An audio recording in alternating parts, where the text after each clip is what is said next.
Hello and welcome to Mountain Patriot Homestead. Today's recipe does not even require a recipe. It is that simple. It is going to be a pumpkin gingerbread cake that only takes 2 ingredients.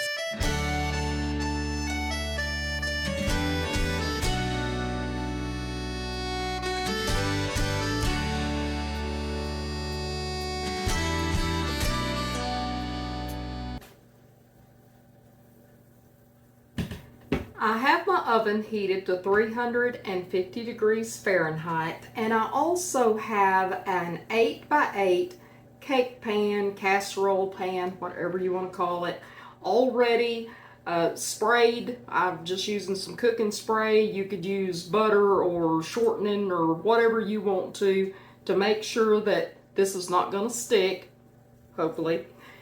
But I've already got that sprayed, got my oven preheated, so now we just got to mix this together. I am using, doesn't matter whatever your favorite brand is, I'm using Betty Crocker, a 14.5 ounce mix, and this is just a gingerbread cake and cookie mix.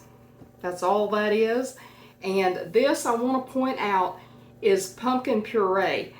It is pure pumpkin. It's not that pumpkin pie mix that you can get around the holidays. I guess you can get it all year long, but especially around the holidays where you just kind of throw in some eggs and things and put it in a pie crust. No, this is pure pumpkin. I just want to point that out because I don't want to confuse anybody that may not use this regularly. And so all I need is my gingerbread mix and 1 cup of the pumpkin puree. That is all that I need, which is just about going to use up most of that can, but don't worry, that will not go to waste because my dog loves it, and I'll also use it in pancakes and breads and that sort of thing. So just so simple as adding that right in, directly into the gingerbread mix. Now I could make this a little easier by digging out the hand mixer and make it fluffier, really. But this is, by the time I get that dug out, I can have this mixed up. So whichever, if you've got your setting out where you can get to real quick, you go for it and get that all good and mixed up. It'll make a lighter cake if you beat more air into it. But I don't mind the more dense gingerbread. My mom, I always loved my mama's homemade gingerbread because that just, when you started smelling her gingerbread, you knew the holidays were there because she would make it, and she'd make it in a big old cast iron skillet. And oh my gosh, as it was cooking, my mouth's watering, as it was cooking, you'd be starving to death smelling it. But then when it got done and she put, I tell you, I don't cook anything that I don't just scatter stuff everywhere. So I wasn't throwing it at you. That would just had a blowout there, I reckon. But when she would pull it out of the oven and she'd slice it up hot, and we would eat it while it was still warm. At least a piece. We'd eat it while it was still warm, and then we would put butter on it and let that butter melt down on it. That was some good eating.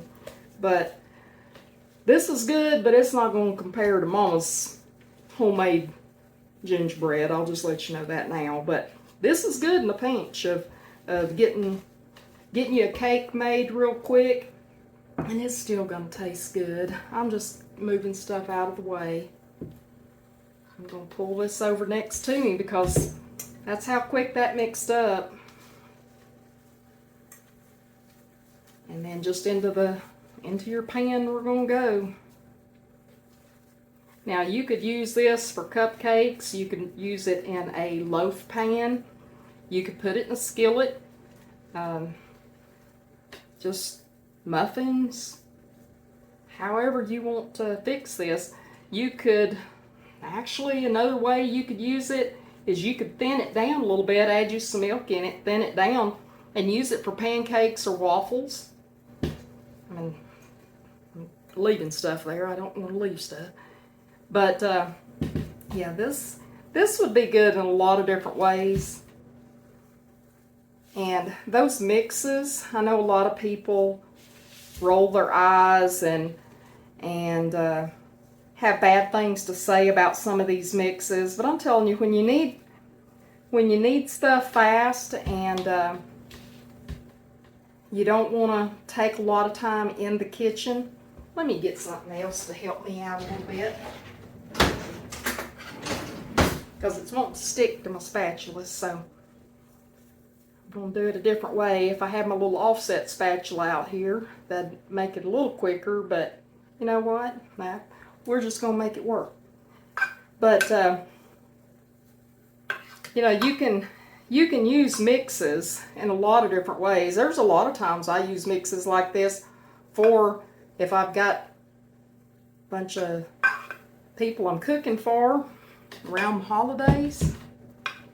You can take mixes like this and make up some really delicious waffles. Okay, and I'm just kind of messing here, just trying to get it spread out, trying to make it more pretty for you, but you know, it's going to taste the same whether it's pretty or not. What is that saying that people use about you eat with your eyes? I don't know. I've ate some pretty ugly stuff that tasted pretty darn good, so I don't care. Alright, there we go.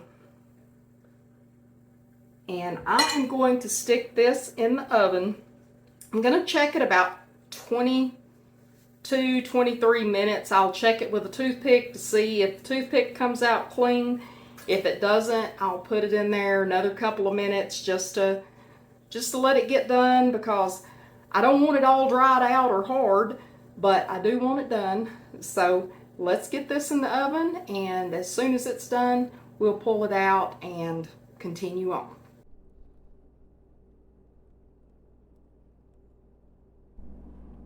So I've taken this out of the oven. I tried it the first time at 22 minutes, and see, there goes me a mess again.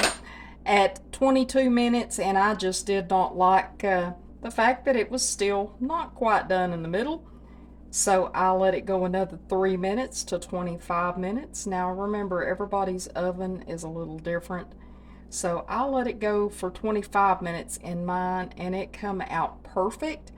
So I'm just sprinkling a little bit of powdered sugar on top and on the counter and everywhere else. So you don't have to do that. That's just optional. It seems to work for me. Oops, sorry. Seems to work for me because I do it every time I cook. So that must be kind of like my thing. Anyway, it is ready now. I think I'm going to cut a piece and let's give it a try.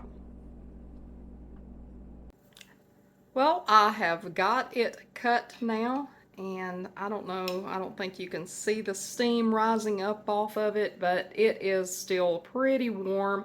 And I know the last time when I made, I think it was the cornbread, the crackling cornbread I made, and somebody said, oh, it looks really dry. Well, it's hard to show on camera just how moist things are. I'm going to try, though.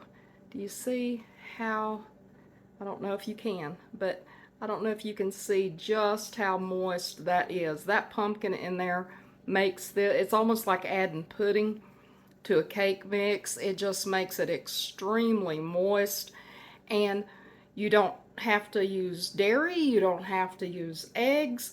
If all you've got is these two ingredients, you can make this cake. Even the powdered sugar on top is optional. You don't have to do that. And you can put nuts in it. You can, earlier I was talking about options. You can put nuts in it. You can put chocolate chips in it. There's just so many different things. You could put a glaze on top instead of just powdered sugar. So there's a lot of different things that you can do with something just as simple as these two ingredients. Very moist, and I didn't even put any butter on it, but very moist, and just, you know, it's just wanting to stick to the plate. See how moist that is? But oh my gosh, a big glass of milk, a cup of coffee, tea, hot tea, any of that would be extremely good with this. But anyway, I just wanted to share with you how simple it is if you can just pick up a couple ingredients. Is it health food? No. But is it healthier? Maybe, because it's got the pumpkin in it? I would like to think so. But regardless, it's dessert. It's not meant to be health food. We'll eat our salad later. I hope y'all enjoy this video. If you do, give it a thumbs up and please share. If you are not subscribed, please subscribe. We'll love to have you come back. And we do love y'all and hope you do come back. Mountain Patriot Homestead, signing out.